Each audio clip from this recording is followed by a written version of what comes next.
Ladies and gentlemen, boys and girls, welcome back to another Sporting160EN podcast. This is podcast number 91. We got a special one, the last one of 2020, of course. But let me just turn it over to my co-host, as always, starting off with my main man, Steph. Steph, how you doing, bro?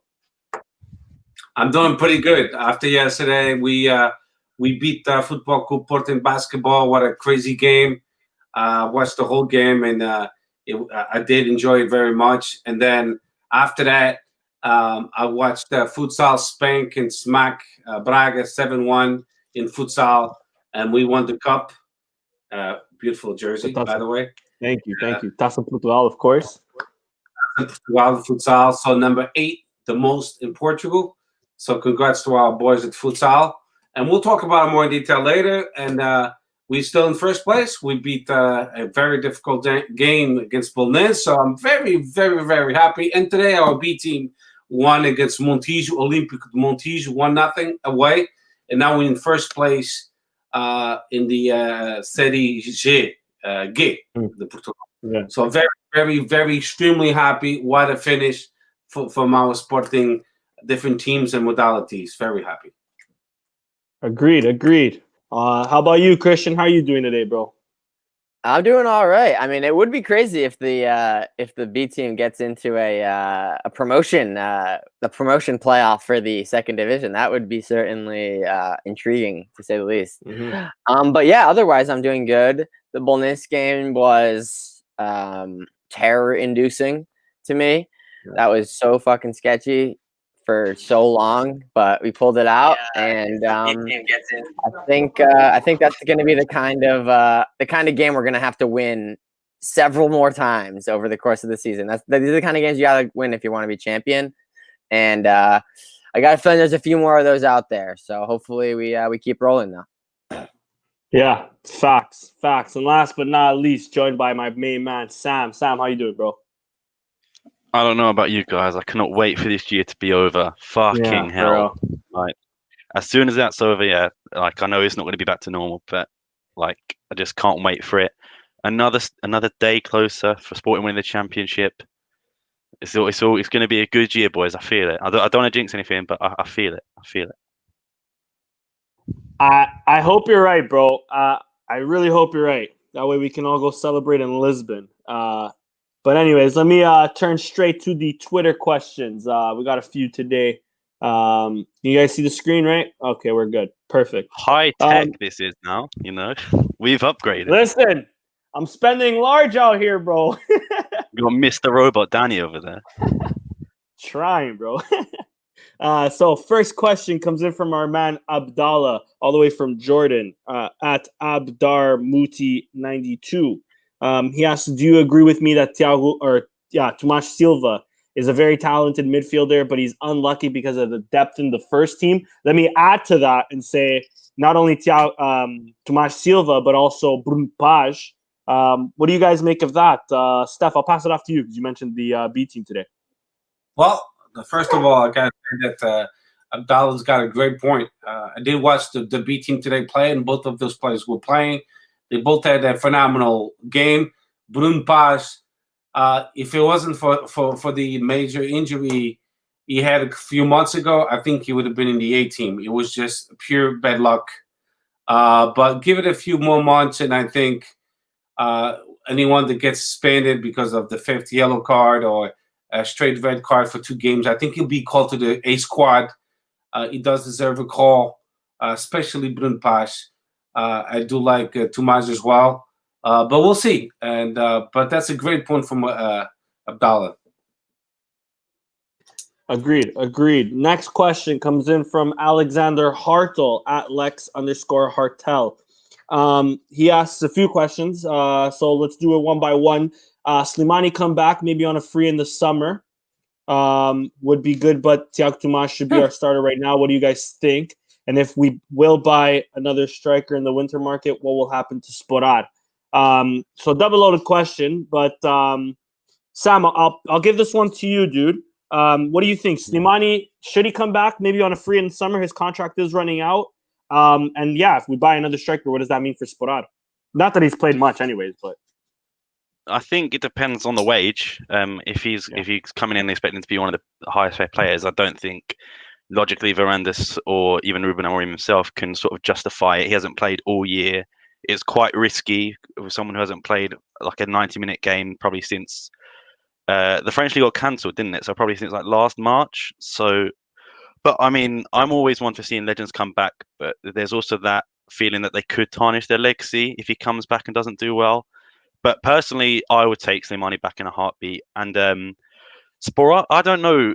I like what Amorim's doing with Sporar and Thiago Thomas because they're both doing okay, and I like to see the rotation.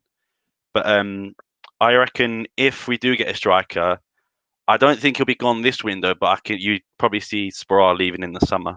In my opinion, anyway. No, I actually agree because of the price tag. Like he has big expectations. We're still paying for Sporar, apparently, though. 2 million left, wasn't it? What Varandas signing are we not paying for still, though? That's the question I want to know. True. Yeah, we're still paying for Ruben Amorim, man. We're probably still paying for money. That was expensive, that one. But how much was Sporar? 7 million. Yeah, right? 7.5, something like that. Yeah. That's up there as one of our highest, probably, I would assume. But, that's in the top 10 for sure, 7.5. Yeah. Yeah. Jesus I mean, Dost only cost us like something like 10 or something, and that was our number one. So that's by our standards, that's pretty pricey. Next question comes in from Eric C at S1 Ickback. He asks, what do you guys think of Nuno Santos left wing, Tabata striker, Potter right wing? Do you guys think Tabata wouldn't be suited for number 9 position, or that we have better options for that position? Christian, I'll pass that one to you, dude.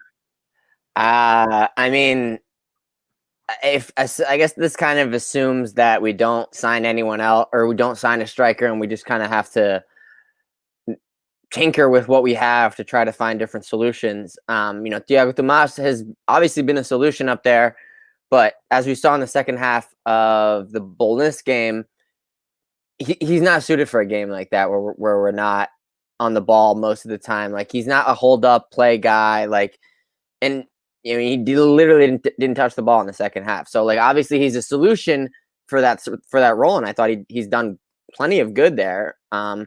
But obviously he's not the solution for all the times. And same with Sporar. There are some games where, he looks okay up there. There's some games where he looks worse. I guess Tabata could be a potential solution to try there. I personally don't ever recall him playing in that spot before. But I guess I could see him kind of having the profile to maybe play there. I guess another thing that in my head thought about them doing is maybe a guy. This kind of loops back to the first question about Tomas Silva and Bruno Paz kind of being buried in the depth chart. But Bragança is definitely another one who's been buried in the depth chart. And if you want to do a false 9 with him as the furthest forward, kind of with like what Germany did at like Euro 2016, that kind of thing. I guess you could try that as well, and with a really true traditional false 9 with Bragança as the furthest forward, or even I could even see Pot playing in that spot as the furthest forward in a false 9.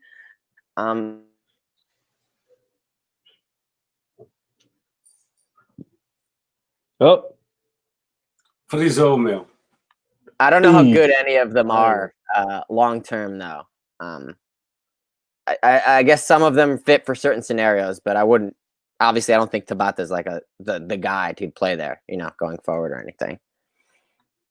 Yeah, I agree with you. I actually wouldn't even mind seeing Tabata as sort of like behind the striker, sort of, like we used to play in JJ system, but obviously it's a different system now, so maybe it wouldn't work out per se. Last question. It's not directly from Twitter. He actually DM'd me earlier this week, but he has a question. It's Jordan Bentancur, of course, at JDM Jordan 21, longtime supporter of the pod. He's basically asking, do you think Nuno Mendes and Gareth Bale are comparable? Mainly, I guess his premise is, too young, especially when Bale was young, started at left back position, strong going forward, but did play left back as well. Nuno Mendes, I was telling him, I think he does play a bit better defensively than Bale ever was. I don't know if you guys have anything to chip in on there, but I promised him a shout out, and I thought it was a pretty good shout.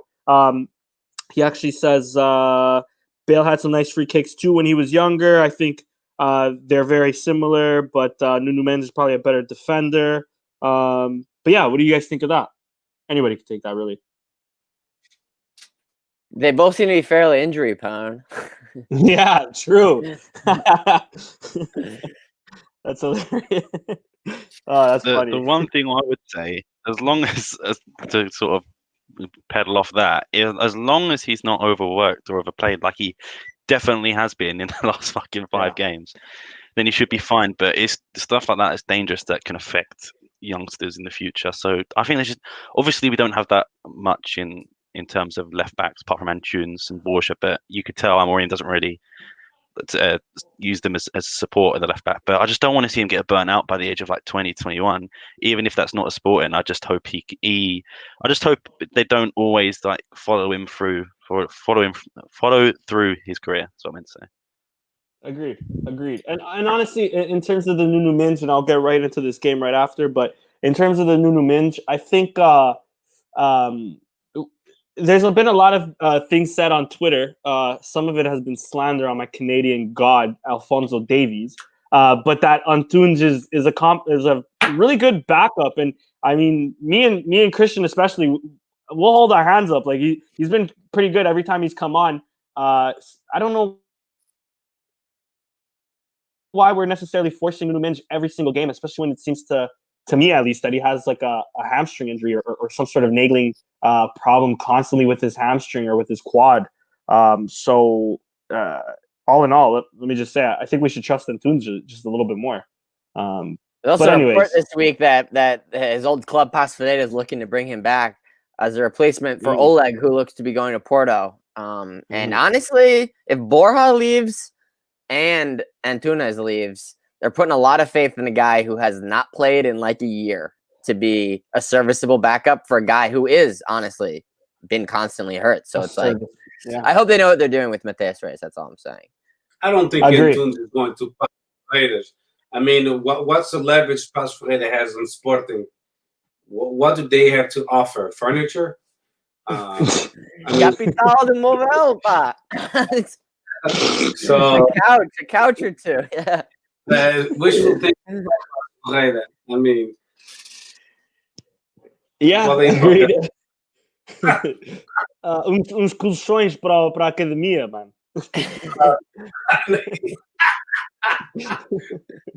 Já fez isso.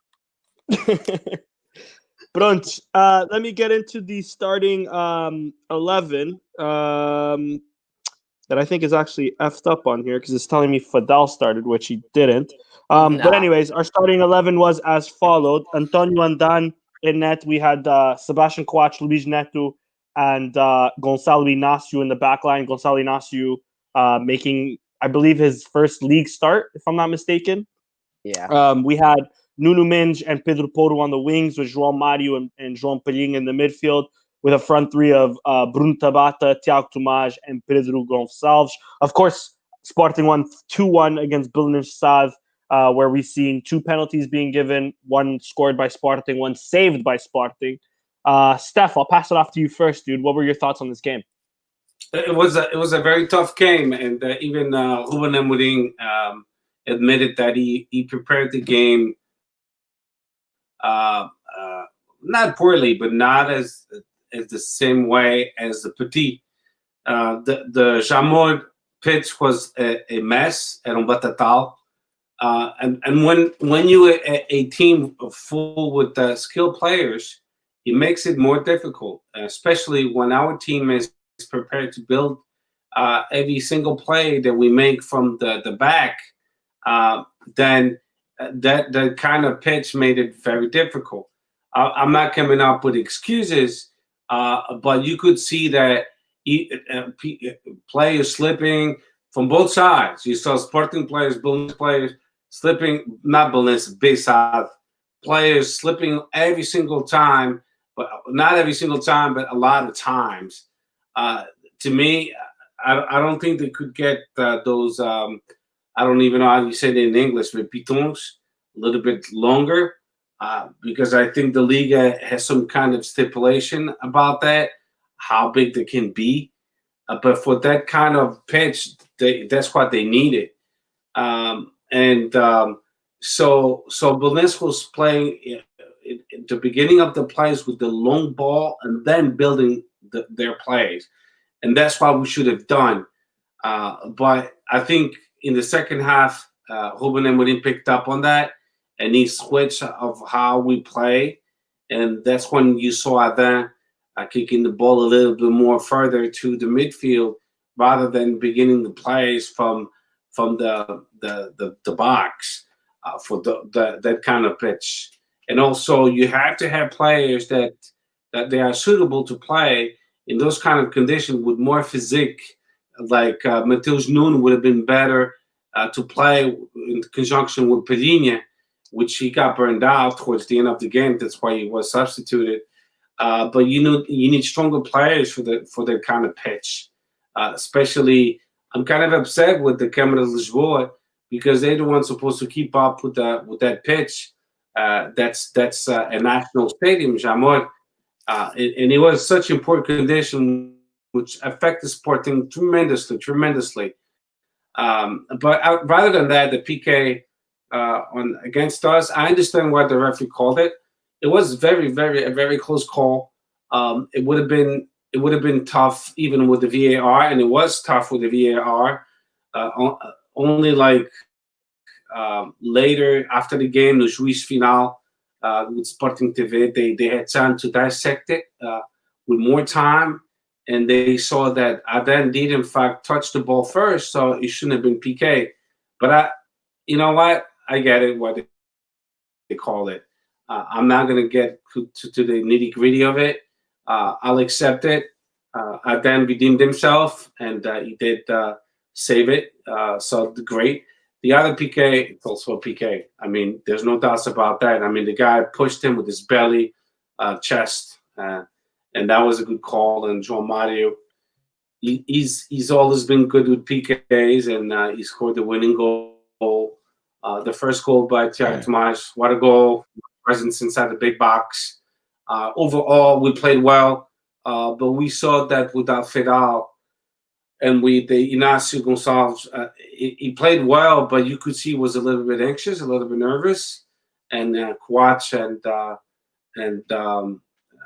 was always giving him advice and what to position himself and what to do and net. But I see Inácio being a great backup, in the future of Sporting and started maybe later. But for now, he's not ready for big games yet because you could see the difference when we have Fedal, an experienced international from Morocco, and you can replace that kind of experience. So he had a tough time. But with that said, I mean, overall, we played well.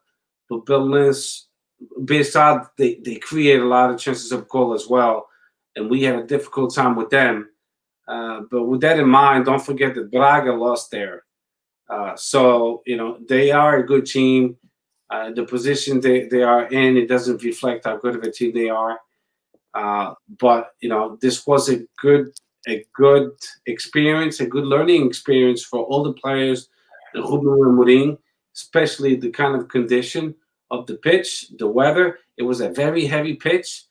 On how we should maybe play in a different way. And I think Amorim picked up on that. And I think when we play in a similar game with the same pitch and heavy field, that will be much more prepared.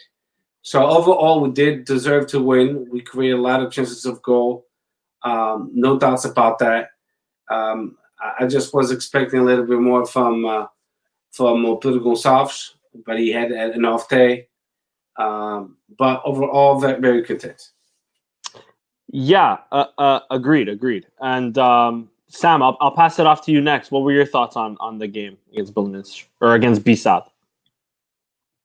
I pretty much agree with everything that Steph said. I think the penalty was really close to call, and I think it really could have gone either way. But obviously, on further review, that you could probably say that Adan got the ball. But Adan was my was just fantastic. I think he's been the best goalkeeper we've had since Rui Patricio. I know there's not a lot of competition. I think it's only like Salan and then Renan and then Max. So it's not that like not so good that it's like an achievement. But I think ever since he's come in, he's been solid. The only thing that scares me about Adan is his passing with his feet. I don't really trust him, and that is also the pitch at the Jamor as well. That I think was disgraceful. I think they should probably get a fine for that, because that could have broke someone's ankle. You know, someone could have got seriously hurt, and we're lucky. I know Nuno Mendes had that injury, but I don't think that was caused by the ground. But we're lucky we didn't see like a serious injury there. I was glad that John Mario got his first goal since 2016. It's good to see that. Hopefully, in that he scored that, he gets a bit more confident, because I know he's been playing well, but there's still that something missing that from him. I think Thiago Tomas as well with a great finish. You know, I wasn't sure on him at the beginning, but he has really proven me wrong. He shut me up with all his work. I do think he can be a bit better on the ball, but in terms of a finisher, he's pretty much there. I know he's still young and he's got he's got some time to go, but my favourite stat in this entire game was Thomas Rivero for Belenenses. Yellow card 75th minute, red card 77th minute. I think I saw Danny tweet that he must have been a Sportingista, but I think that game was really, really difficult. And it's one of them, I know I said in the last 3 podcasts that if we were under Asilas or Becerro or Kaiser, that we wouldn't win that game. But it's true. These are the games that we would probably lose, not just drop points. So I think Ruben Amorim is definitely doing very well. But trying to think what else I can say. I think as a team performance, it wasn't the greatest. I just want to pedal off what Steph said as well when he said about Ignacio. I'm not saying he had a bad game by any means, but you could tell he's still young. He's still got a lot to learn. And I don't think that back three is very sustainable. I do like Neto, but in that game, I think his difficulties did show without Vidal. Same with Coates. But I think with time, Ignacio will get there. I'd like to see a bit more of Quaresma in that role as well. But difficult performance, but I was just happy to get those 3 points, to be honest. 1,000 exactly. Same here, man. Same here. Christian, last but not least, what were your thoughts on this game, dude? The funny thing about the pitch is, I don't know if you caught it on the broadcast on Sport TV, but they said that they were thinking about playing at Bonfim, the Stubble Stadium, who I don't even know if they're playing there right now. But they actually said the pitch at Bonfim was worse, and so they opted for Jamor. So think about how bad the pitch at the Bonfim must be. If it's worse than that, because I think I've literally solid ice mud, because yeah, these guys were floating around like that Porto defender against Cervante yesterday, bro. It was bad. Shit, Christian, I lost you for a second. I can see when like I go out because I just start like spinning on the screen. Yeah, so I guess some spinner, you a spinner. Just some rapid fire thoughts. I mean, I don't think 35-year-olds.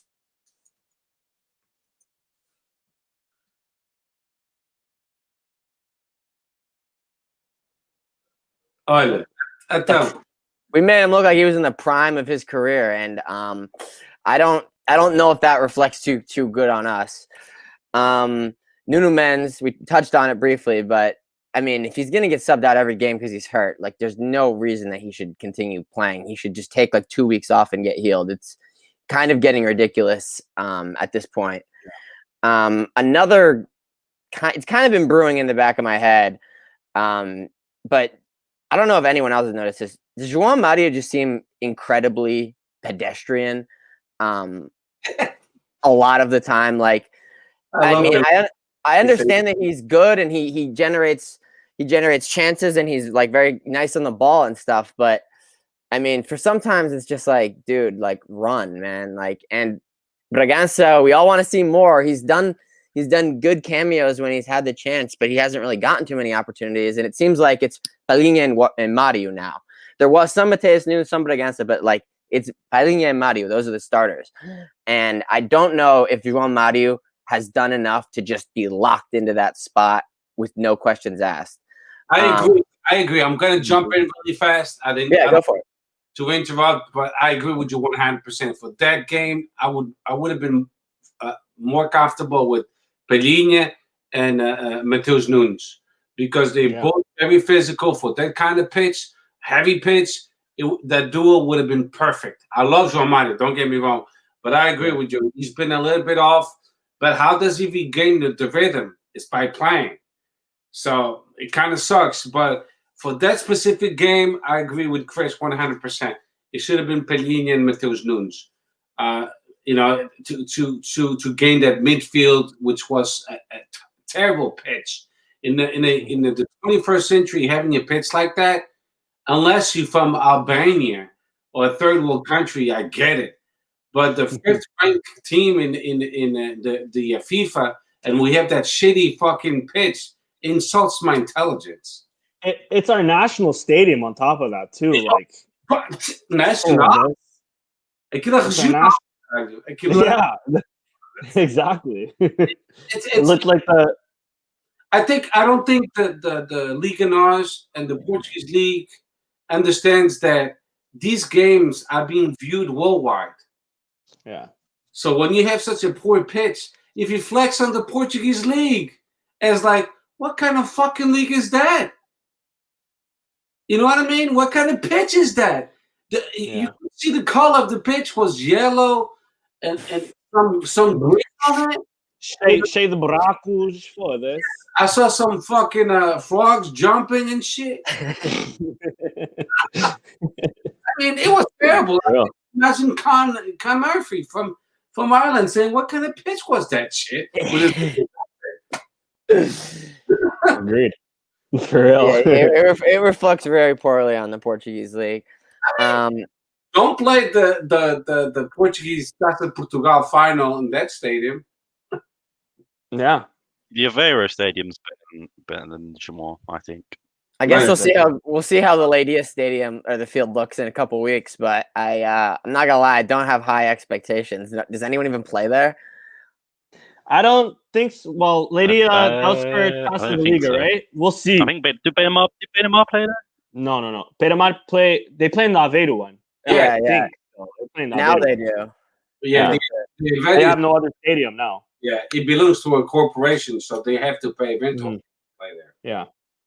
But I'm not sure if Union Leiria plays at me neither. Magallanes Pessoa, that stadium, the big one, the new one. I mean, they might, but I'm not sure. You know who would know that?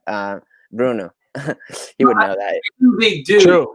Last game they played on it, which they had the keeper from Porto, Welton. Yeah, he came from there. They did play. It's like Beira-Mar. They have to pay a rental fee.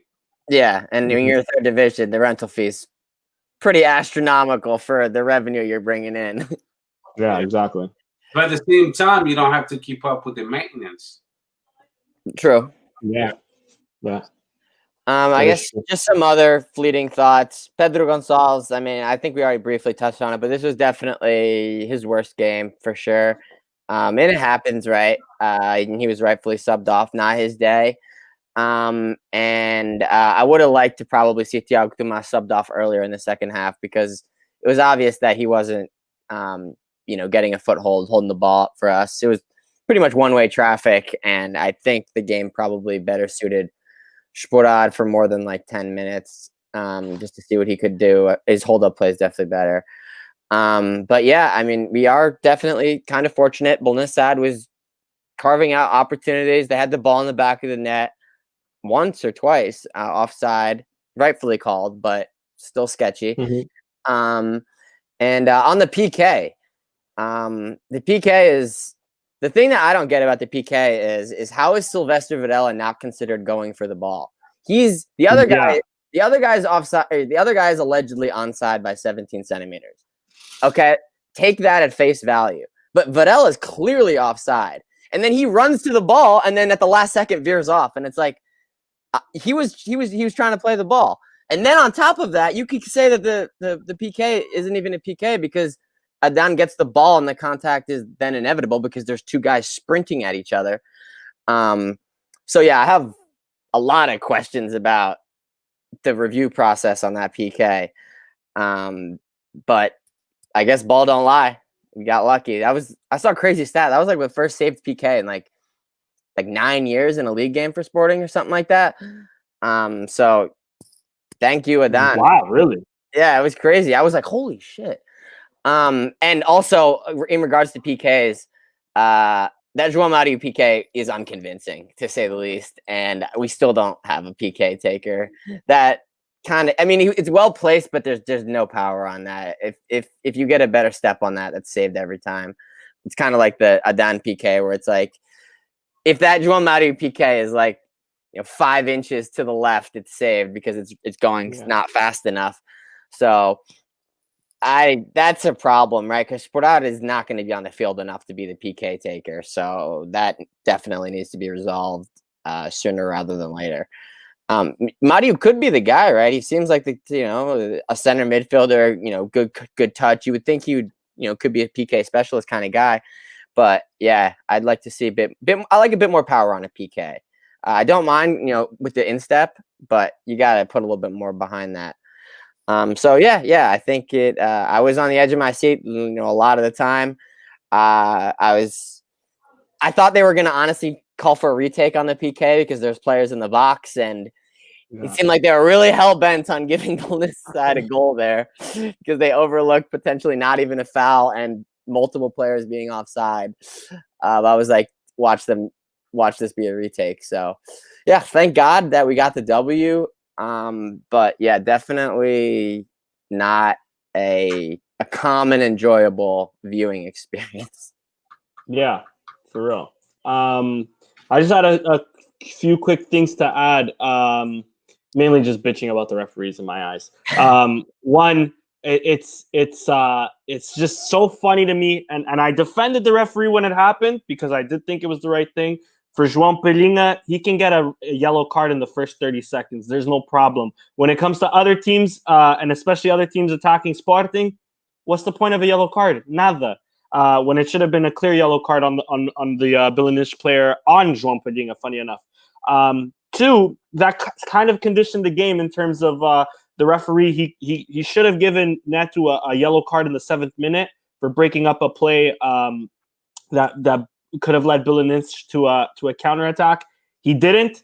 Could have led to a Luis Neto second yellow in the 80th minute when he did receive his first yellow.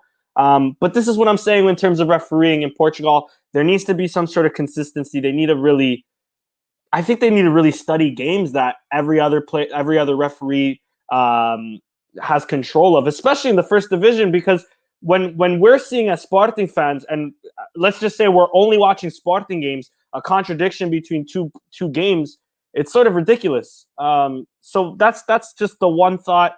I'll show you guys the images of the penalty real quick. I won't play the video, just the offside. I think, to me, like Christian was saying, it's a clear offside from Varela. I don't quite understand why the penalty's called. And then on top of that, I want my Portistas, especially, not so much, I didn't see too many Benfiquistas, but I want my Portistas to explain to me what's the difference between weeks prior when the Farense goalie comes out, punches Fidal in the face, maybe the ball graces his arm. Maybe. Debatable. Up in arms, he gets the ball first, Now, when Varela is offside, goes for the ball, doesn't get it, Adan gets the ball with his hand first and then collides with the defender, who the defender is running right at the goalie, that's a clear penalty. I need the hypocrisy to stop here. And so if there are a few Portistas watching us, I know a few that do watch us, I want you guys to explain to me what's the difference between the two calls. Já para não falar do penalti que o Benfica, só o Benfica. Não é chamado só porque é o Benfica. I want to understand these things. This is the only thing I have against officiating in Portugal. And I kind of do see what Khan was saying last week in terms of our officiating actually isn't one of the worst in terms of European football, because we have seen some crazy calls in other leagues. So I do agree with him in that. But there's still so much inconsistency and so much human error, even though VAR is in, that I want to see resolved. I want to see cut out. But let's get into this penalty. Let's get into the needing. Penalty. Let me. Just sorry, go ahead. Yeah, you can go, you can play the play. Just the image. I won't show the video because Yeah. fans aren't trying to get fucking banned out here. That's the image of the pass. You can see kind of here. I don't know if you guys can see my. You can't really see my. Can you see my mouse? The other guy that The one is right here. The one in the center collides with Adan. That guy. Yeah, that guy. But even still, you can make the case he's offside. Yeah, even still, we're gonna start counting by our toenails and our fingertips. Like you can still make the case that he's offside from quads. Well, they say he's on by 17 centimeters, which you don't have a clear line. You can't really tell. But Varela is clearly offside. But I guess they deemed that he wasn't playing the ball. That's the only thing that could have happened. But if you watch this video, watch him. He runs and chases the ball. Like he's running to the ball. Till the last minute, and then he takes off the other way. Yeah, and it's like, okay, sure. I agree with you guys. I didn't even remember that, but yeah, 100%. But to the Portista fans, which they have a short memory and they must eat a lot of cheese, I want to remind them about Aves Porto, and they know which play I'm talking about. A PK given to them, which was much worse. So this is what I have to say to the Portista fans. Before you complain, before you say shit, double check what was given to you. Because if I'm not mistaken, Porto has how many cups? The Portuguese titles, 27? I can't remember. I think like that. I think 26 maybe. It's in the mid-20s. I think it's 27. And then somebody was bragging about Porto, Pinta Costa, his birthday was not too long ago, and they said yesterday, I think, yeah. And the Pinta Costa, they won X amount of trophies. So I didn't get the number, but I think it was like 23 or 24 trophies. So that should be minus 24. If you beat Dourado, Porto should be minus those 24 trophies they won under Pinta Costa, and that's how many trophies they should have. They should have the minus 24, which would be just a few trophies if a Pintorado was taken into account. To be fair, they won the Champions League during that time, right? And they couldn't have rigged that. Or if they did. But why would they qualify to the Champions League? True, that's true too. Because of the Pintorado. They were winning constantly the Portuguese championship, and they would qualify. That team, though, that team for 2004, that Porto team was unreal. Yeah, unreal. Yeah, did they even? But yeah, I agree with you. They could have won on their own. Yeah. Well, one of the best managers in the world too that year too. Yeah, I agree. But the thing is, don't give a shit when your team has been benefited before. Yeah. Agreed. I just want clarification because it's mainly the Porto fans that I've seen really arguing the Farense penalty just weeks prior. And then on this, I think that's a clear penalty there. Clear offside, I should say there. Like it's ridiculous. Even and then I just also wanted to mention, referring to the last podcast, Khan, who works a lot with with television stations, saying how we can easily and thank you for this gem, Khan. Easily manipulate these lines. Like, come on, whether he's 17 centimeters offside or onside. What I'm saying is, and what I've been saying about VAR, I find it ridiculous. These toenail offsides, these the hair is offside, or honestly, I find it ridiculous. Here's what it is. More so, Varela's clearly offside, and he goes for the ball. That's there's no debate on that. But anyways, you can't draw lines if you don't have the right angle. Yeah, so drawing lines look at the angle that we're looking at behind. Drawing lines is fucking. You can draw whatever you want because it's subjective because you literally don't have a clear view. So it's like very rarely does like we don't have the perfect view, but we can still tell Varela's offside because look at the lines on the field. Coates's on the dark and Varela's whole body is in the light green. So we know he's off even though we don't have the perfect angle. So it's like if you're judging the toenails at 16 centimeters, 4 centimeters, and you have the right angle and you can tell, then that's fine. But yeah, I mean, you can literally draw anything when you don't have the right angle because it's like, oh, it's his elbow. It's like, is his foot furthest forward? Is it his shoulder that's furthest forward? Is it his knee? Is it the Bullness player's leg that's furthest forward? Is it his shoulder? Is it his head? It's so subjective that it's fucked up. Even Con Murphy on the last podcast, he did admit that. Yeah. Doesn't really trust the VAR. He said they could change the lines as they please. Exactly. I don't want to be a conspiracy theorist or anything, but is Varela ex-Porto? I'm just saying that could be why. But he's also paid his dues. He is ex-Sporting too. And he's wearing blue. They got confused. You know what? It's about time that we get some calls our way, and I don't think that the calls we've been getting they were like way off. But if you guys really want to get into it, and if you have time, it might take a couple days, a couple of weeks. You have to be dedicated. I want you to go to YouTube and research Epitorato. Do it. And then you'll see how much Porto was corrupted back in the days.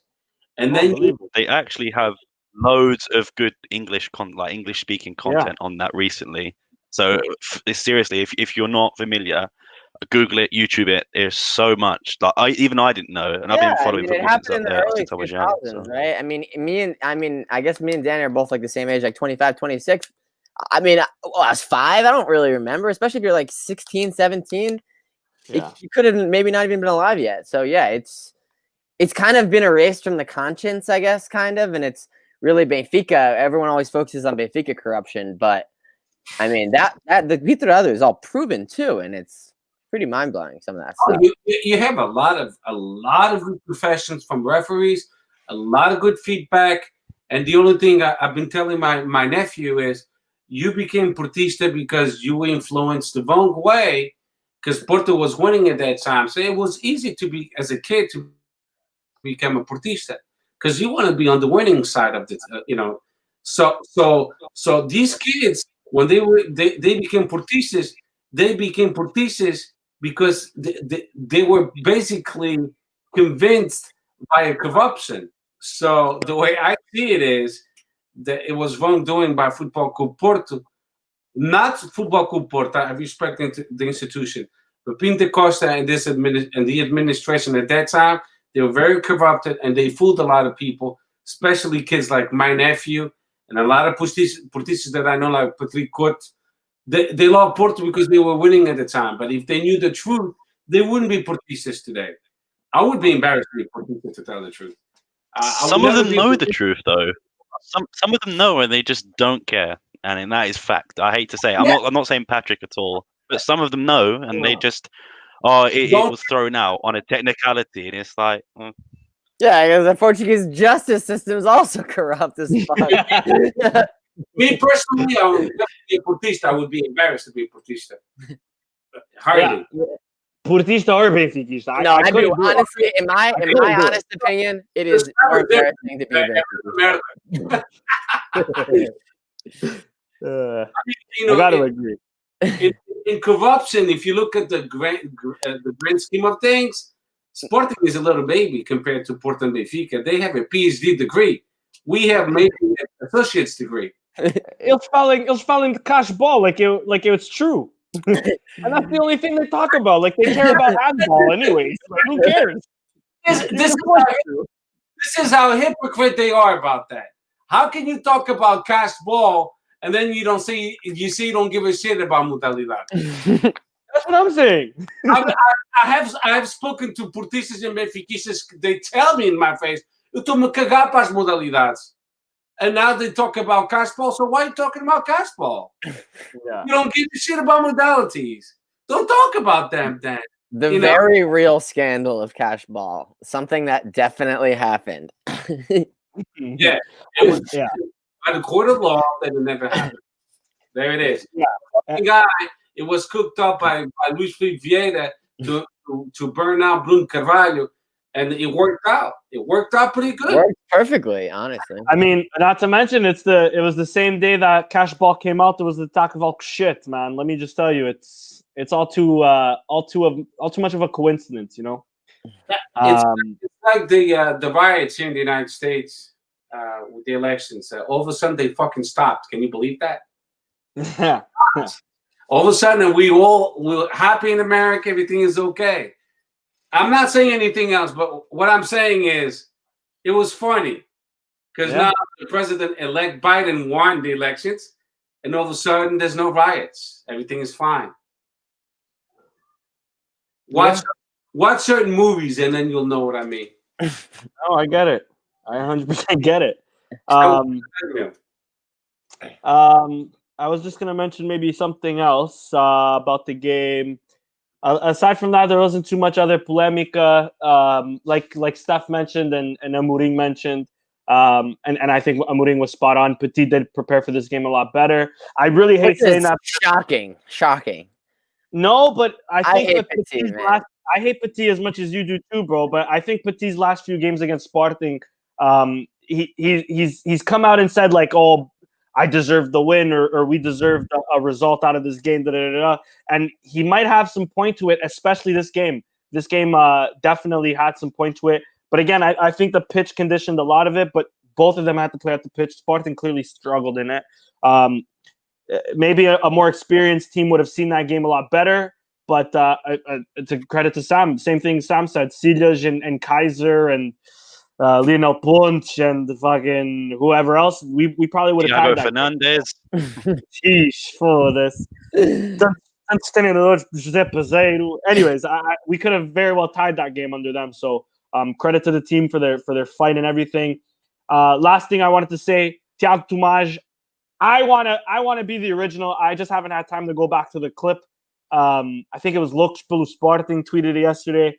I was the first one to compare Tiago Tomás to Lietzen, okay? I just want to make that really clear.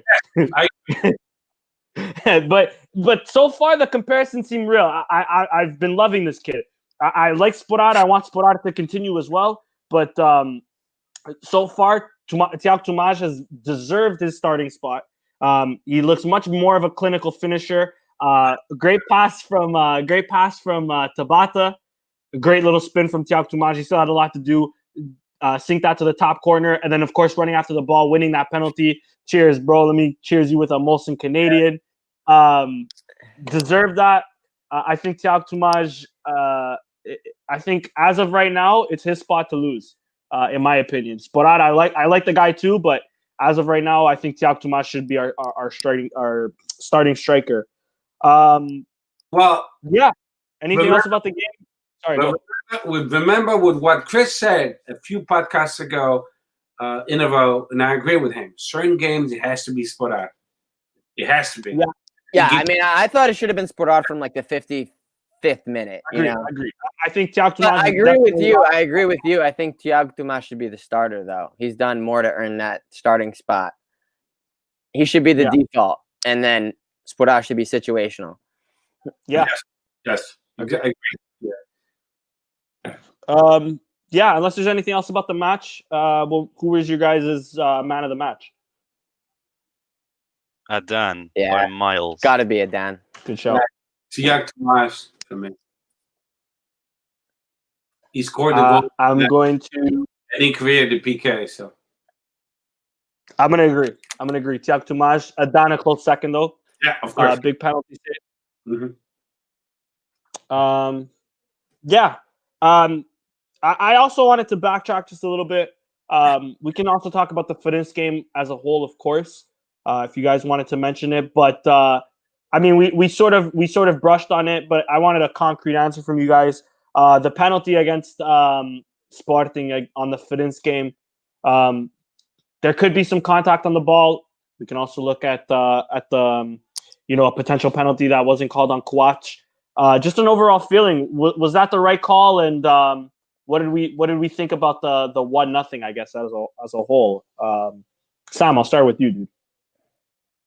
I can't lie. That game was completely gone from my memory. What was the penalty shout? Sorry, if you could remind me. The punch. For the ball maybe missed, potentially. That hit. was the last game. That feels like ages ago. But Believe me. yeah, I know. It was 100% a penalty. There is no like, if you zoom in and squint one eye, you tilt your camera, whatever, he might get a little bit of contact, but the man just got right hooked by like Mike Tyson. Like, come on, like it's a penalty, no doubt about it. Yeah. Yeah, no doubt about it. And I'm going to jump in, and I won't take more than 10 minutes. I'm only kidding. 2 minutes. But exactly, that play by law was the right call. Now, do they need to change the play, the law of it? Go for it. I agree. But by law, that was the right call. That's why the Avsportu PK was called as well, because they haven't changed the rule yet. So Portuguese can go eat shit and fuck themselves because that was the PK. The problem with Portuguese is they love to be in first place by corruption, and since they can't, they're a little bit upset about that. Let me add are we just going to agree? Let me add to that too, because they also love being in first via corruption. Okay. Benfica. I was that's without saying. Okay, my bad. Just I have to say it. Senão levam com paralelo nos cornos. Go ahead, Sam. Go ahead. I was just gonna add quickly that the thing is, right, it could be, we could get 100% clear penalty, like someone could get kicked in the face or punched in the head. A Portuguese and a Benfica will be like, that's not a penalty. They'll just make up any excuse. So you've got to ignore them. You just have to. They will try and spin it whatever way. Like I said, they will turn the camera around. They'll do whatever. They'll zoom in. It's a penalty. He got punched in the face, and you could do that. They could do that with all the other penalty decisions we might get or we might not get, but it's always going to be the same. They're always going to say it's not a penalty. So I think by this point, I've just tuned them out and I've ignored them. I know what a penalty is. We know what a penalty is. But don't forget, in that play, it was actually the referee had a choice. Should I call this one a PK or Coates a PK? He had a choice. You could have said, you know what? I don't want this one to be PK. I'll say Coates was a PK. What the fuck? I have a choice. I'm gonna say I think the Coates one might be a little soft. So like I know soft. the arm goes over the body, but you know, soft. for him to fall like that, I think the clear penalty has to be the punch in the face. Like, we can debate all the time, like Sam was saying. We can check one camera angle, another camera angle. I think at best the ball just graces his wrist or his hand, but his full contact goes to the face. Let's be real. Like, whether he's trying to play the ball or not, intention in my eyes never matters. It's the true definition of an inconclusive replay, because there's only one angle where it looks like maybe, the back angle. All the other angles, it doesn't look like he touches it at all. But then there's one angle where it looks like he maybe.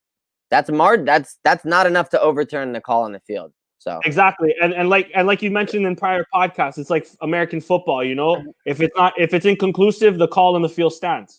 And the call in this case happens to be the penalty. I think that's what VAR has really been in place for. Like, the referee will call the penalty, review the footage. If it's unconclusive, even if there's in my eyes, if there is a debate about it, whether he hit it or not, a clear debate about it, it has to be the calling on the field has to stand. You know what I mean? Mm-hmm. So yeah, I 100% agree with you. And I like I said, I think the punch to Fadal is much more clear of a penalty than the Coates one. I think the Coates one we're grabbing at straws really, but yeah, that's just my opinion.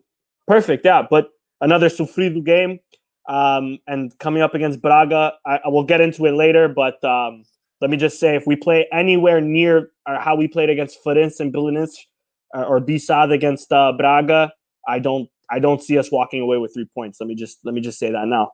But anyways, transfer market is among us. About to hit January.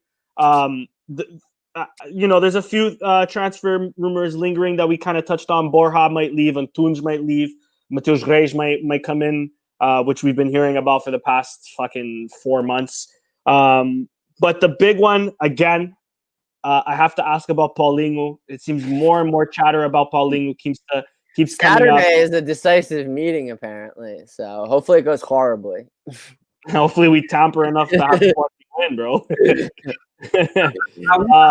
I think the one thing that's going to work in our favor is we play Braga, so they're not obviously not going to want to give him up, right? Yeah. You mean on Saturday? I mean, Saturday typically clubs. Well, the window would be open, I guess, right? They have dinners together when they in good relationships and in good terms. They have a nice dinner together. So I think that's what they mean. They'll have time to talk about it. And if it was me involved instead of Hugo Viana, it would be a no-brainer. Bring some Google girls, a caralho. But Steph, I'll ask you though. Would you want Paulinho at Sporting? Yeah. Considering the price tag though, whether it's 15 million, would you still want him? I would rather spend 10 million on Paulinho than a known player from the Ukraine league or another league. I don't even know how to say his name. We know I would get it from Paulinho. Paulinho is a great player. Just because he plays for Braga, I'm not gonna, be negative about it. If we could get him with a combination of money and some players included, I would get him, especially because we are in the title race. We are in first place, and if he's going to make all the difference, get him. We have alternatives because I saw a tweet that Matheus Nunes would be included in the deal with another player. I forget the name. Oh, yeah, me too. I didn't.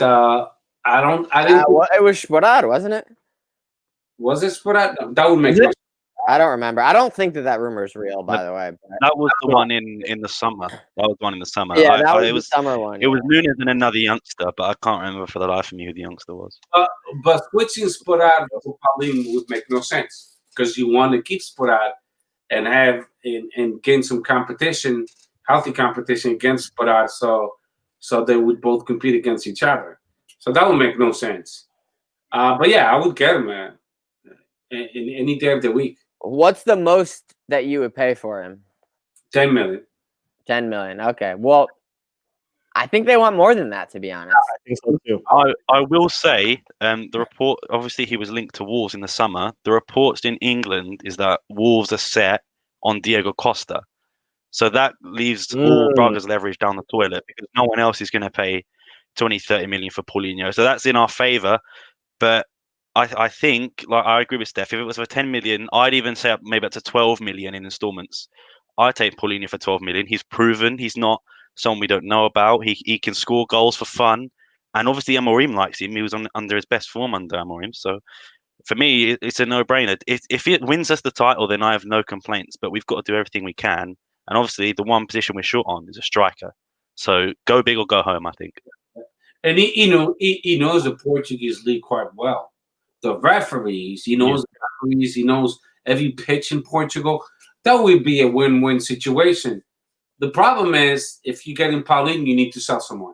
And, we have to be realistic. And at this point in time, I wouldn't mind Sporting selling Giovanni, for example. I was going to say, yeah. I think no matter what, whether we sign Paulinho or a big money transfer, I think we'll get somebody. I don't know if it'll be Paulinho or some guy on the cheap. I think Jovan is if a serious offer comes in from Jovan like we did in the summer of apparently the 15 million from Southampton. I think if another offer like that comes in, I think Jovan will be gone. Just because we have to consider one, we have a lot of dead weight that we're still paying, like Thiago Lodi and etc. And Camacho and so on. Another thing we have to consider, we still have to pay back Amorim. The club is still in debt no matter what. So whether we get Paulinho or not, I think Jovan is Gonzo like Alonso. But honestly, at this very moment, I have no idea what his value is. He's hurt so much. He hasn't had a great season when he's been healthy. Yeah. I don't think they got 10 to 15 mil, which is why he wasn't sold in the summer, because I think if they did get that, he would be not here right now. Agreed. So would you sell Jovan for like I can 7? imagine like a. I personally, It's I wouldn't marginal. because It's he's so marginal. good. Yeah. He's still good enough. It's the injuries. Mm-hmm. Yeah. But that's a problem. I would. I would too. I mean, Giovanni, that's a problem that it's not helping him at all. And I don't know if it's psychological, if it's really physically, but someone needs to tell him and his agent, him being hurt all the fucking time doesn't help him at all. Stop getting hurt, bitch. I think more psychologically because look at Camacho. He's playing for the B team. He played today. He played like shit. In a B team, in Portugal, he played like shit. He couldn't even take a shot from outside the box. He looked like an NFL kicker for kicking for fucking extra point and 3 points. God's sake. He's terrible. And with Giovanni's going the same way. Because Ruben Amorim, he's got a different vision from the other coach.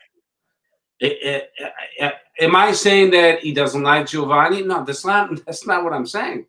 What I'm saying is he can detect if you have talent or not. If you have talent, he'll keep you. If you don't have talent, get the fuck out. That's it. You're done. You're not part of my team. And that's what he's done with Camacho, with Ilori, with Ritovsky, and now pretty soon it'll be Giovanni. If Giovanni doesn't improve, doesn't show any that he could be a better player defensively because he sucks defensively. Him compared to Tiago Tomás, you can even compare him to Tiago Tomás. Tiago Tomás is much better than Giovanni. He's a more complete player, and he's only 18 because he plays defensively. His intensity is amazing. The whole game, he's a bug. It bothers the defense. And Giovanni doesn't do it. He thinks he's a prima donna, and he only has to play offensively, and he hardly plays defensively. Did he ever end up renewing his contract? Because I don't think he did. I don't think so either, but I can't remember. No, not yet. That plays in favor of him leaving, I think. Also. Yeah, I agree. Let him go. I was thinking as well, why logically would Braga want what I was thinking, why would Braga want to deal with us again? Then I'm thinking, if we give players to them, at least they have the asset there. So they know they have the player. Whereas if we're playing in installments, fuck it, we could be playing until 2025. But with Giovanni, it's difficult because I know he was sort of asked to play up front, play at striker, and I know that he was sort of forced up there. But for me, if you get an offer of 8-9 million, but Sam, I disagree with you because he wasn't forced to play out there; he was given a chance, and then he didn't. Yeah, but it's not his natural position though. When you put him there, advantages of it. Sometimes you don't have a choice in the matter, but you have to flourish and you have to show that you can do it. I mean, there's no such thing as natural position. It's like us. If you've been given a job that you're not really good at, but you have to prove yourself, you will. And that's what he had to do, and you couldn't hack it. That's true. And there is some depth at the wing that it didn't really matter. I mean, he hasn't been in the team in weeks, and honestly, no one notices. No one even cares, right? Exactly. Yeah.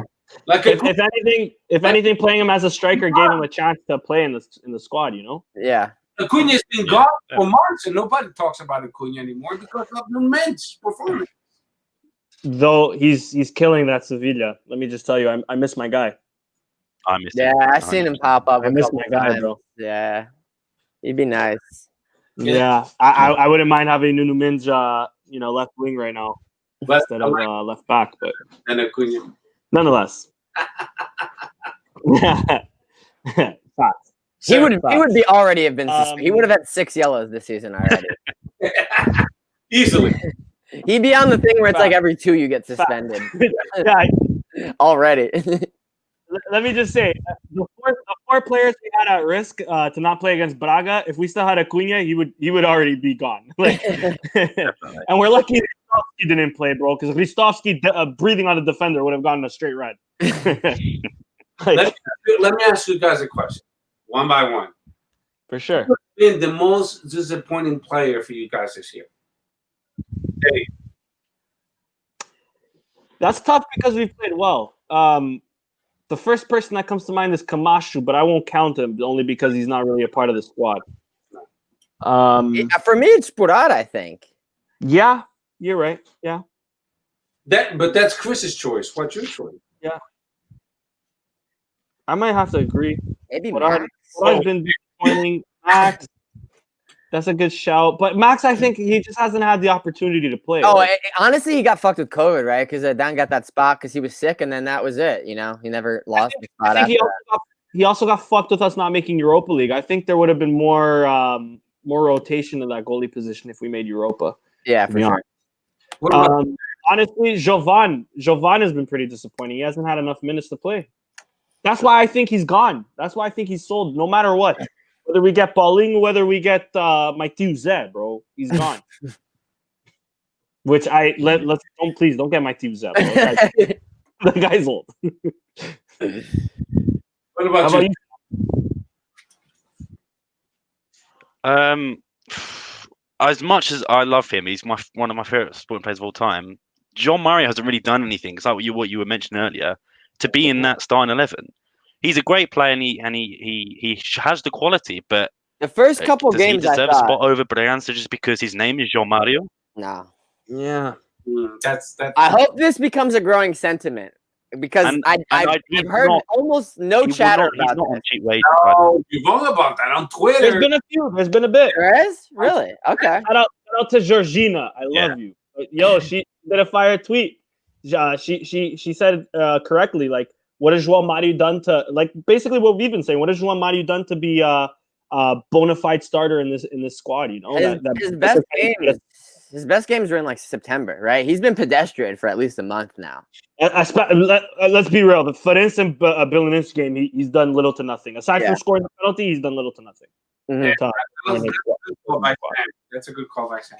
Me, I don't think as well. He won't be. He'll be on expensive wages, and I know we will probably be paying a fraction of it, but like he's probably the best paid player in the team, if not one of. So I think he does need to be a bit better. But I love the man, and nothing will change that, I think.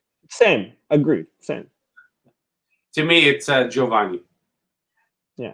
He's been a big disappointment.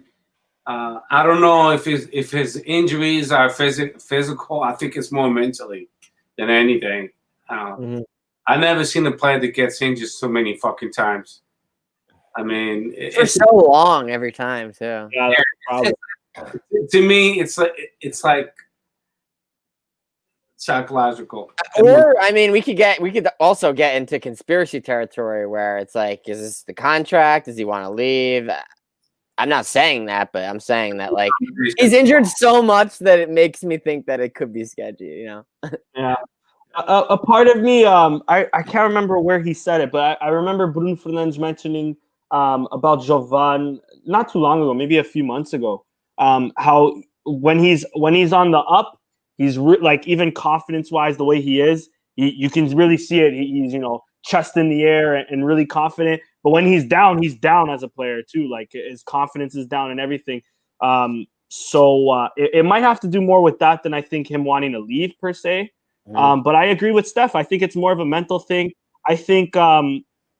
Listen, I'm a big Jose Mourinho fan. If Jovan was in Jose Mourinho's squad right now, he would have been sold yesterday. I think a lot of it has to do with the players, maybe either worried to re-injure something or just not. I don't know, not confident, not because he's maybe not a bona fide starter. He doesn't push himself to be healthy 100 or to say he's 100% ready to play. Of course, this is just us all speculating, right? But yeah, I don't know what it could be with Jovan.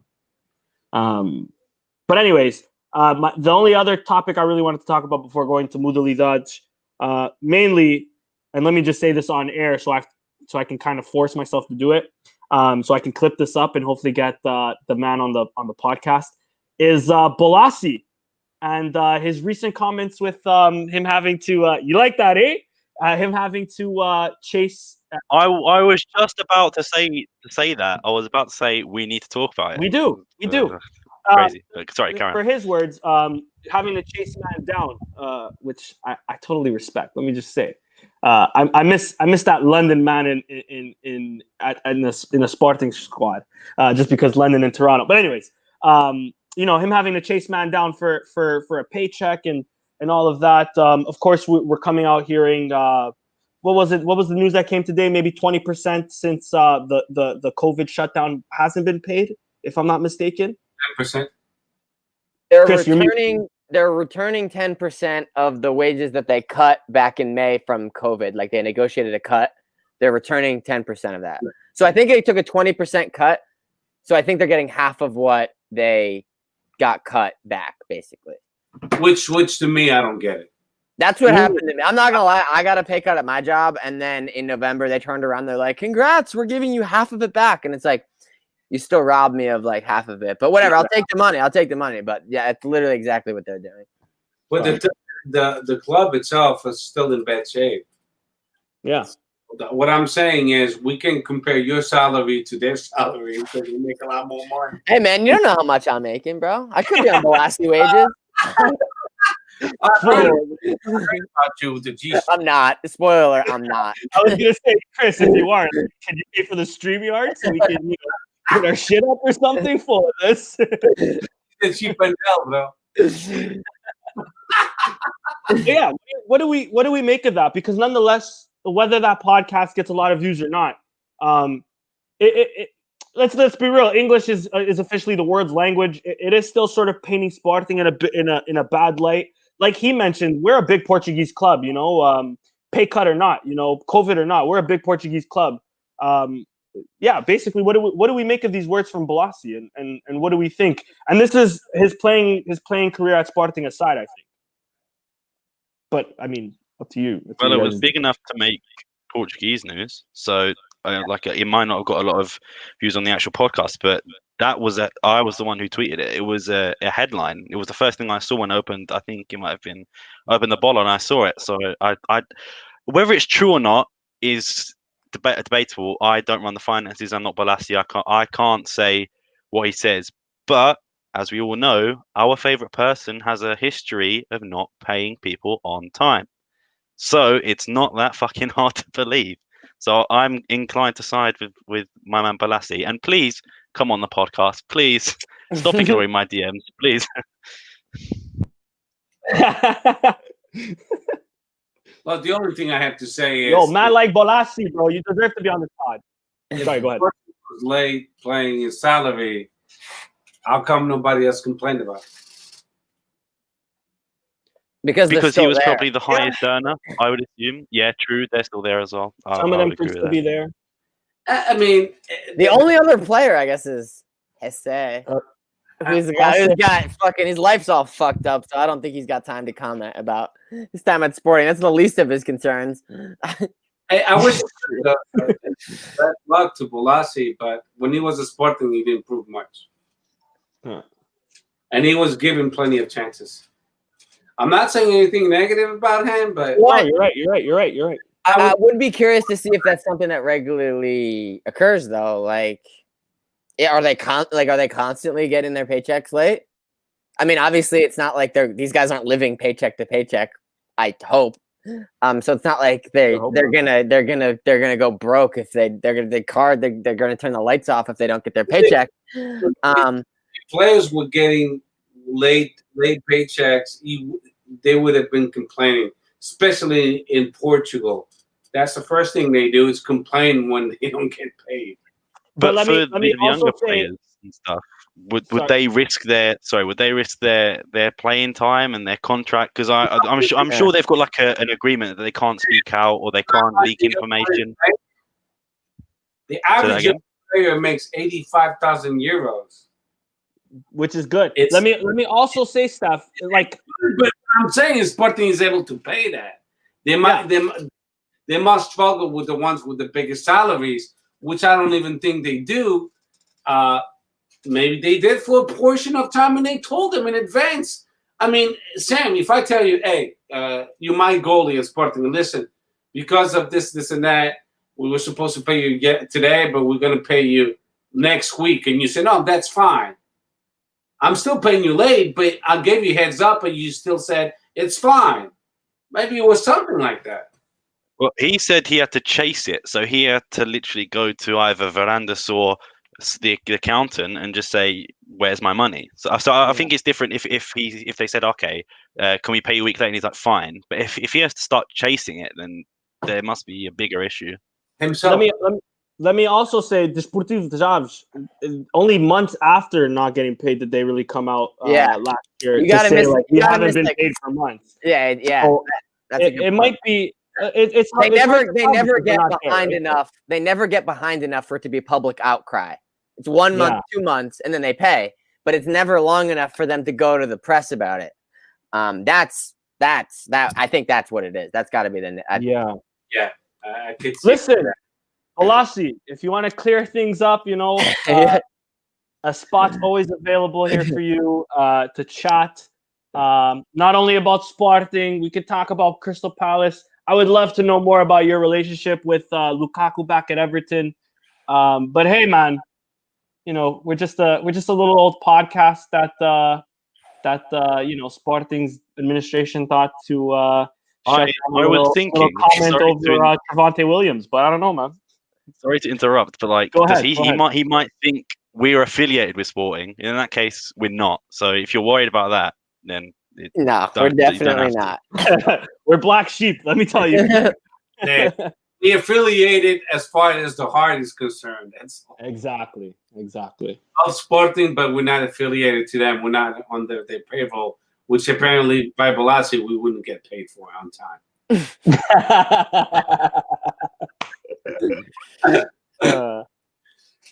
I don't know of anything else really to talk about. Not a lot of rumors. It's a big win. Yeah, let's go next to Modalidad. Steph, I'll pass it over to you. Let me just also once more show off my futsal jersey because big win. Oh, that's a new one. That was the handball jersey. It is. Good call, Chris. Yes, that's handball. I was able to take advantage of all the promotions Sporting had going on, and I bought like 7 different jerseys. My wife being Becky, she called me crazy, but I don't give a shit what she says. I'm the one. Let me just quickly see if the basketball jersey's on sale. I'm buying it live. I doubt it's on sale. Oh, it could be with a promotion for the end of the year. Boxing Day. Let's see. But anyway, Steph. Oh, where did he go? Did he get a basketball jersey? Steph, if you got a basketball jersey, you buy it off him. I bought a basketball jersey. Ooh, jeez. Oh, nice. Mas é de mulher, caralho. It's okay. No, I fucked up. It's a female jersey. Wait, but we don't even have a female team. Well, no, we do. Under 16 and so on. Oh, I didn't even know about it's a jersey for 16-year-old girls. Does it fit? It's for your daughter. I tried to give it to her, but she likes Benfica, and then she almost said yes. And then my Benfiquista wife, she said, "No, my name is Benfiquista. I love Benfiquista." And then my daughter looked at me, and she's like, "I guess I can." Tadinha. That's okay. I wear that when it's Halloween or something. I don't fucking know. I'm still going to keep it. It's part of my collection.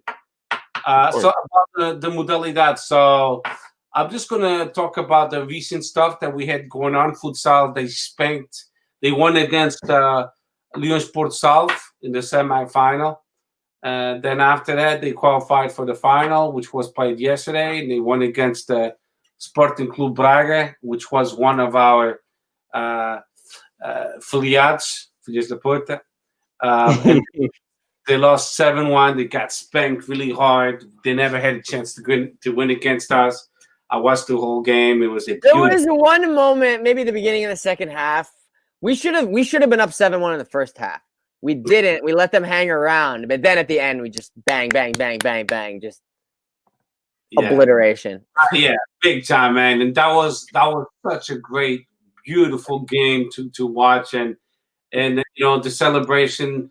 The only negative thing in Matosinhos, which what the venue was, it was empty, and that was a little bit, upsetting and a little bit sad because of such a big, beautiful competition, such a great game, and the fans couldn't celebrate with the team. But nevertheless, we won our 8th cup, 3 years in a row, the third year in a row, which we are the first team to do so. So Wait, by the way, this is for the 1920 season that got canceled because of COVID. So we can still win it for this year again and make it 4. Correct. So we're the team with the most cups in Portugal. We have 8 titles. Benfica has 7, and then there's a few more teams with a couple. They won the trophy as well. Then we beat Football Club Porto in basketball, which I know you and Sam, you are big basketball fans. So that was a lovely game to watch. And Danny. Well, Danny, you took a break. I only see a little man, no eyes, no nose, no mouth. That's a break, caralho.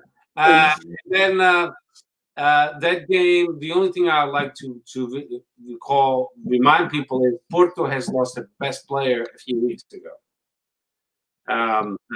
The American player, he plays guard. He got really injured, and I hope he gets better soon. His ACL is all messed up, but he'll be gone for the whole season.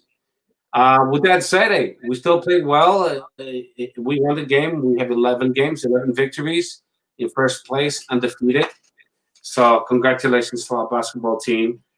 We have the strongest basketball team in the Portuguese league. We have the one of the strongest teams in futsal. With Benfica, they have pretty good teams as well. In volleyball, Benfica dominates. We don't have a chance. In Hockey Patins, we are in first place, but it's a pretty good league.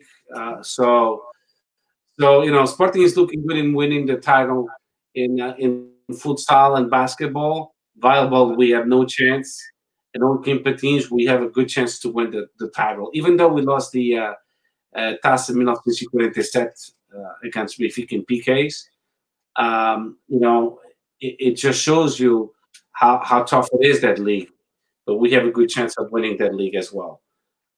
Today we won in the B team 1-0 in Olympic Montijo away, and now we're in first place by ourselves, undefeated. And that's all I got for Modalidades. But since then, fair enough. No, I'm here. I'm just helping out real quick. But yeah, let's go straight into the Braga game real quick. Seeing as that's the next game. What's that in the back?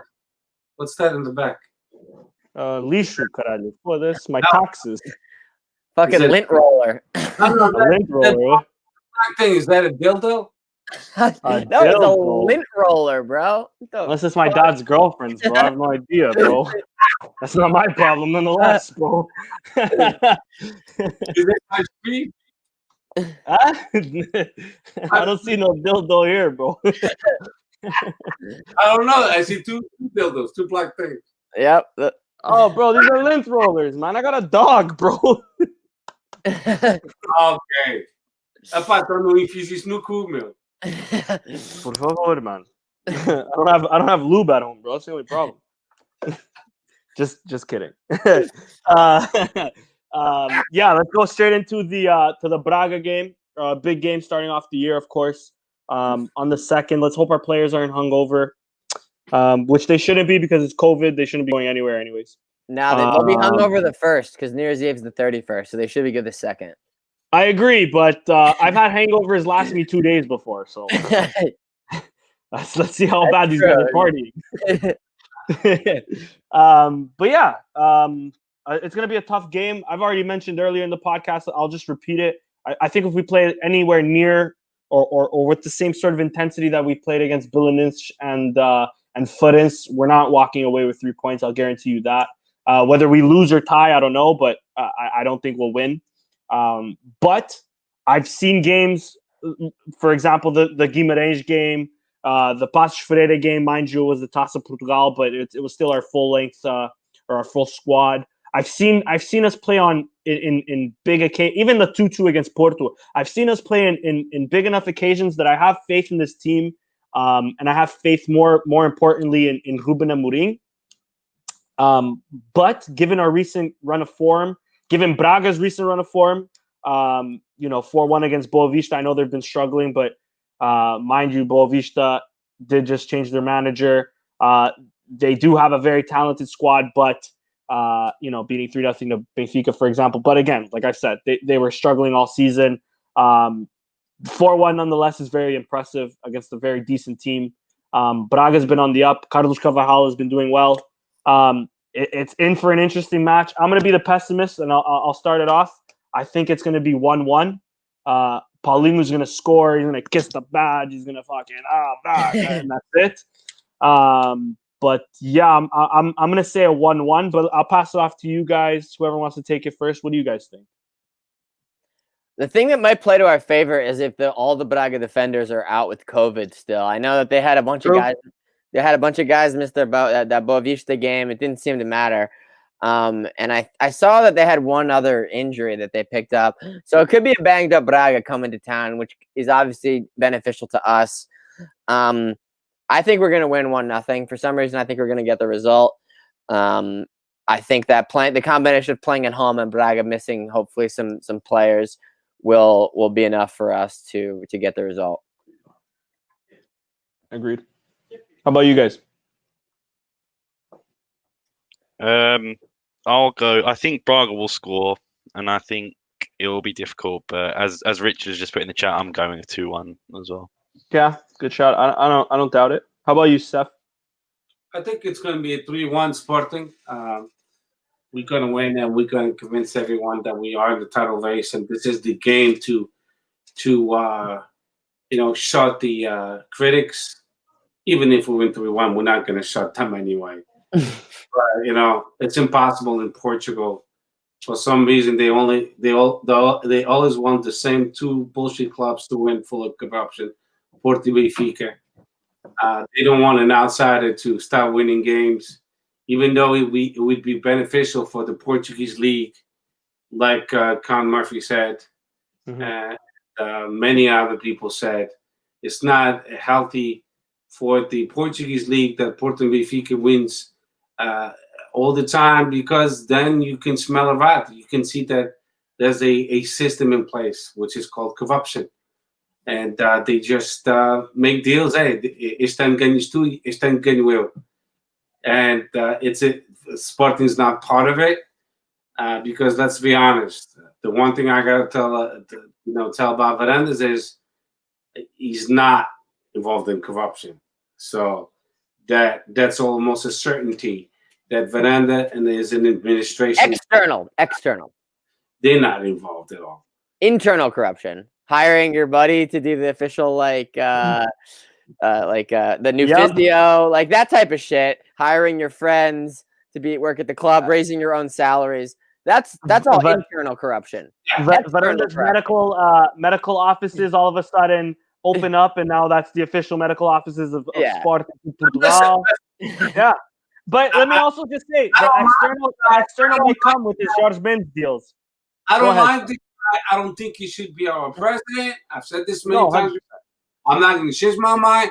Do I respect him now that he's our president? I do respect him because he's our president, but I don't like him because I don't think he's fit to be a president. Does it make any sense?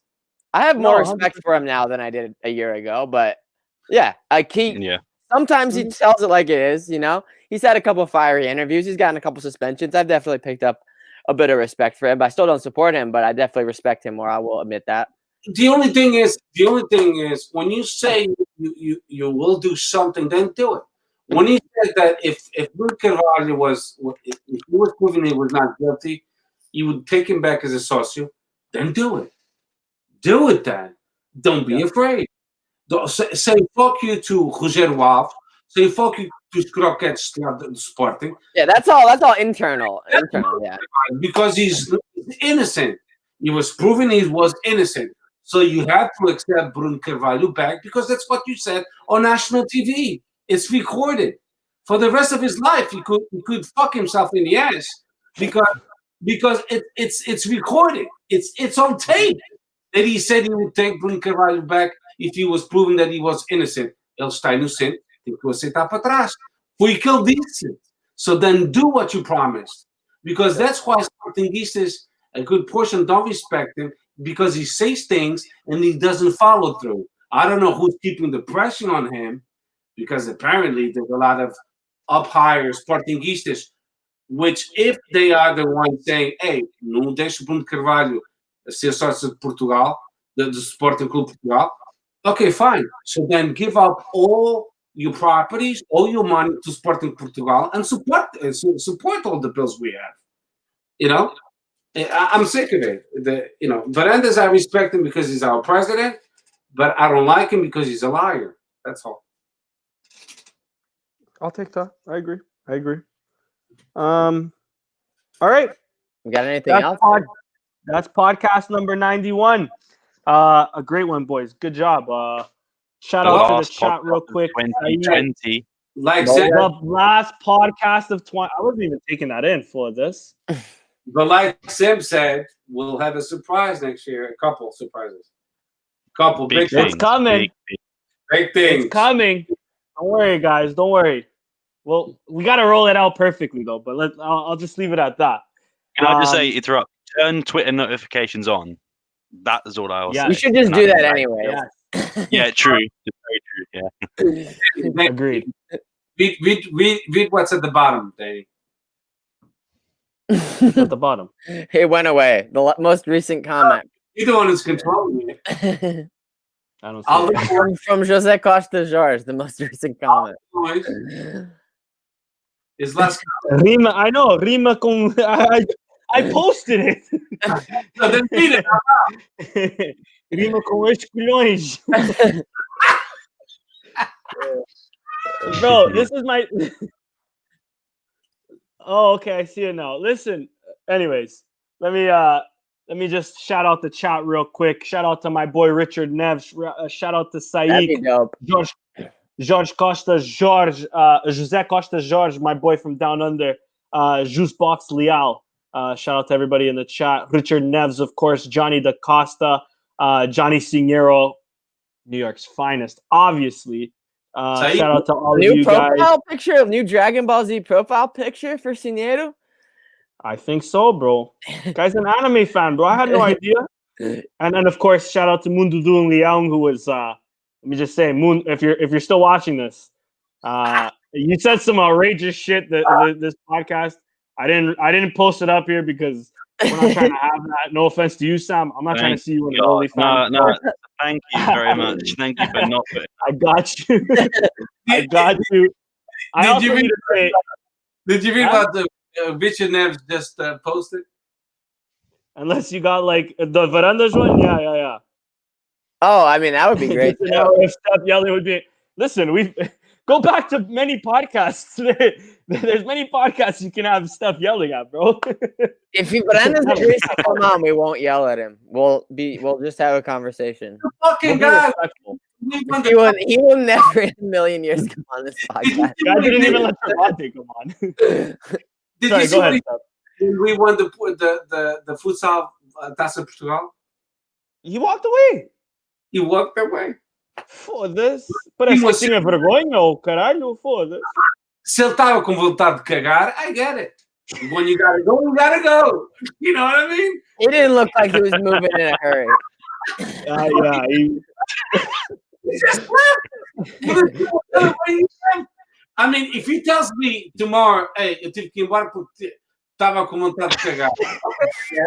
I get it, bro. But then, the only excuse I accept, o filho da puta foi-se embora. Yeah, speaking of cagar, bro. On the court and celebrate with the team. This guy leaves. Honestly. I listen, not to compare him too much to Bruno, but because there's not really much of a comparison. But I've seen Bruno celebrate a volleyball title like it was the fucking Champions League at Sporting, like let alone Varandas walking away for a Taça Portugal. Come on, bro. Come on. Para um momento. Eu sei por quê. What was it, 34 years without a title or something like that? Yeah. Eu sei. Mas da mesma forma, you celebrate a futsal. What else? What? Go inform me stuff. Because that was the completion of all the four major modalidades. True. That was futsal, hockey patins, volleyball, handball. But the only time we won the major modalities was under Bruno Carvalho no pavilhão O João Rocha, que foi feito pelo Bruno Carvalho, muita gente a merda. Quem it was him. Os croquetes podem se matar, podem se enforcar, podem tocar ao bicho, mas quem fundou aquele pavilhão, quem fez aquele pavilhão foi o Bruno de Carvalho. Não foi A, B ou C, ou não sei mais quê. E ele teve o respeito por o nome de João Rocha, né? Because he was one of our beloved presidents, and that's what insults my intelligence, that pessoas que de lá do jet set do Sporting de Lisboa pensam que são melhor que Bruno de Carvalho. Só é o caralho que são melhor. And I don't mention that in spite of Bruno Carvalho. I just mention that it's ridiculous that he walked away, shirt over his shoulder, doesn't even bother to wear it or anything. That's what I'm saying about this, is that, you know, I go from a president who put his heart, blood, and soul not to Sporting Clube the Portugal, the football team, but Sporting Clube Portugal, ponto final. And now this guy, okay, you're at the Estádio, but obrigado for being there, but not even celebrating the Taça Portugal. Come on, bro. After a big win, please give me a break. That's all I'm saying. Bruno Carvalho, the average of our public in our Estados Alvalade was what, 44,000 per game, around that. Yeah, I think there was one year where we averaged only 40,000 the entire year. That's minimum, not bad. Minimum. That's not bad. Taking the last season, we had fans in the stadium. We were averaging what, 15, 20? Like 28 probably. The average was 22,000. 22,000 before the COVID-19. The COVID-19 actually came to save his ass. It'd be full now. Even the year we won the Taça Portugal and Taça da Liga, we were averaging less than what we were under Bruno Carvalho, who apparently to these croquettes, you know, nunca ganhou a Liga, nunca fez nada no Sporting, you know?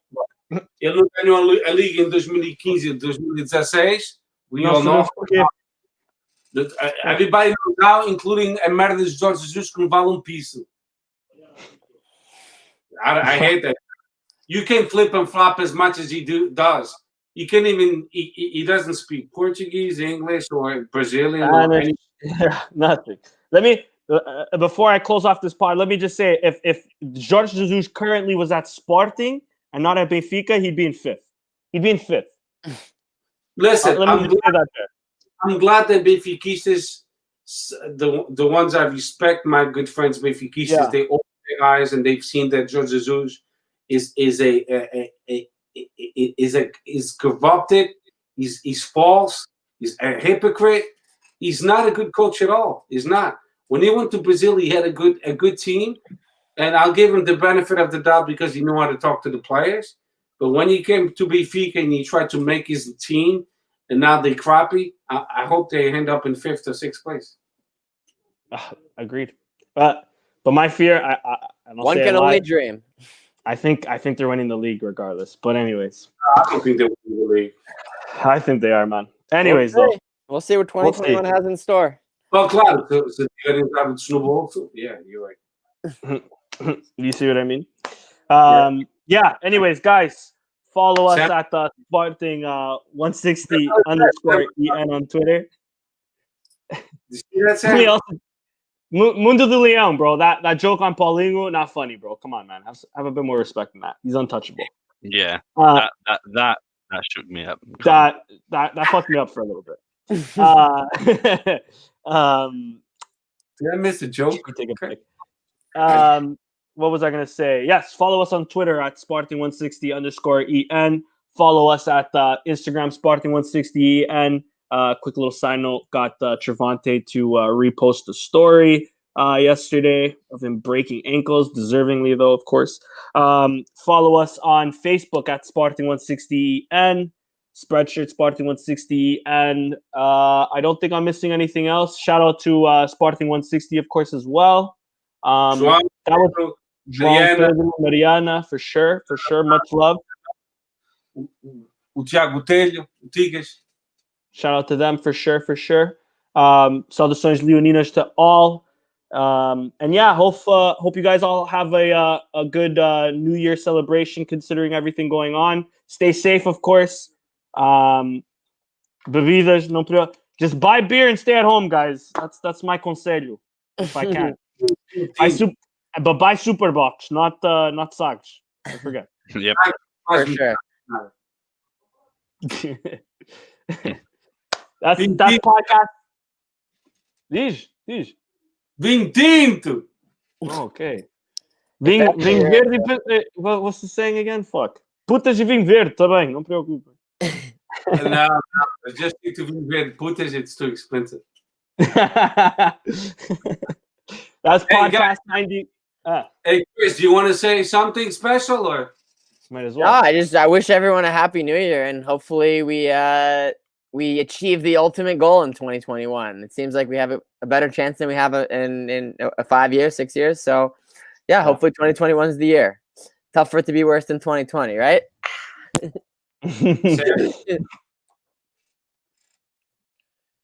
ahead, Sam, how about you? You're muted. Oh yeah, I'm on mute. You're muted. Anything here, I'll unmute you. Oh. It's on his side. Oh, there stopped. you go. I'm not muted on my side. I unmuted you. There you go. Anything to wish the people for 2021? Good health, good fortune, and Sporting campeão caralho. Steph? To close us out? The same thing. I wish you guys, the very best for 2021. Celebrate carefully, stay at home, be responsible. But support the liquid stores, drink a lot. They do need, your support. So eat as well, so you don't get too drunk too early. In a more serious note, everyone be safe, and that includes our rivals. Clubs aside, I just wish that everyone was nice and healthy. The COVID-19, little by little, will go away with the vaccinations, spreading around the world. So, without any further delays, I hope Sporting wins the championship. I just hope that the referees won't be a factor into the equation, because we have the talent. Ruben Amorim he's been doing an amazing job. Some critics said we wouldn't survive Christmas. We did. Some critics said we wouldn't survive New Year's Eve and New Year's Day. We did. So January will be tough. It'll be 8 games crunched together. So 3 of them against our biggest rivals, by the way, Braga, Porto, and Benfica in January. Yeah, well, that's including the League Cup. Of course, yeah. Which the League Cup, I technically don't give a shit about. If we have to save some players for the more important games in Liga NOS and not to play them in Liga Cup for yellow cards and injuries and so on, don't play them. Play the B team players or whatever. But to wrap it up, eu quero Sporting Clube Portugal campeão nacional, and if that's the case, I want the 4 of us to be downtown Lisbon in May. I already told my wife she's on board with it, even though she's Benfiquista. The deal we made is she'll go to the mall and I'll go celebrate. We made. And she said, e se o Benfica for campeão? Então vais tu mais a tua filha que eu fico aqui na América. That's a good one. You can't argue with that, bro. Reviews. I love you guys. You guys have been doing an amazing job with the podcast, our Twitter account. I know Sam has been really great lately on Twitter. Thank you, Sam. Chris, you've been an amazing addition to our podcast and to our Twitter account. You've been very, interactive. Danny, goes without saying, you're the anchor of the podcast. Without you guys, we couldn't do it. And of course, to Nandinho, you couldn't be here today. We love him. So the 5 of us, we've been keeping this together. And sometimes we don't have time for all this. but somehow we find time. And, you know, I love the passion that you guys bring to our Twitter account and to the podcast. And we could be doing a million other things, but we choose to do this for free. There's no gain. There's no dollar amount. And I love you guys for who you are and what you do. And it means a lot to me. It means a lot to Sporting Portugal. And let's keep it going for many, many, many years. Don't forget, one day you'll get married and you have kids like me. So don't give up on the project. That's all you have to say. Sounds good, bro. Um forte abraço, huh? And a forte abraço for everybody watching too, huh? Mm-hmm. Our followers. Appreciate you guys. George Costa, esse gajo é demais, é demais. He's amazing. Thank you guys for watching. A happy new year.